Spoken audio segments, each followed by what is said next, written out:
tàllal yow ñi seetaan kàddu xale yi la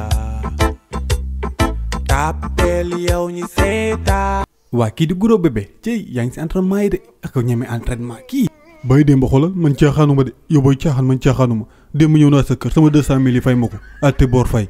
waa nag Guro Bébé yow tamit xam nga ni wax dëgg yàlla maa ngi si yow tey laa la waxoon fàttewu ma ko mais xool dama wër ba sonn aw ma la fay 200 000 yi moom wër naa ba sonn rek aw ma ko moo tax na ma xalaat ni yow amoo jabar te kii sama doom la léegi damay jënd guro lépp may la ko léegi maa ngi ñu kitoo. waa papa yow lii nga ma waxoon ne dem sama kër bàjj ndeke yow fii nga may indi pour fayee ma bor nit nan lan kay fayee bor waaye man sëyu ma tey sëyu ma ëllëg.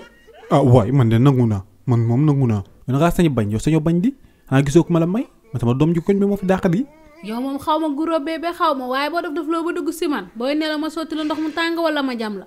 yii bàyyi de man delloo na avance bi de ne bëgg rek nañ bàyyi fay man sama xaalis rek bu ko déglu waxu jigéen la rek waxu jigéen kese la. yii bàyyi de ma yow comprendre ji nga menace yi jigéen yi di def su dul jigéen ñu am fit ñii dañu wax rek duñ koy def boo gisee ñu ne soode wala ñu nu jam ñëpp la laajee wala enquête ba police toppee ku jigéen ko waxoon na ne ko bu yàgg ñu sofantal ko ñi leen wax def ko man bàyyi naa de.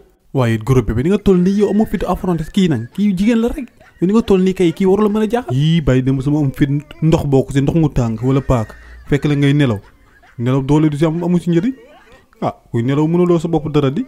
TikTok kàddu xale yi la YouTube kàddu xale yi la Instagram kàddu xale yi la page Facebook kàddu xale yi.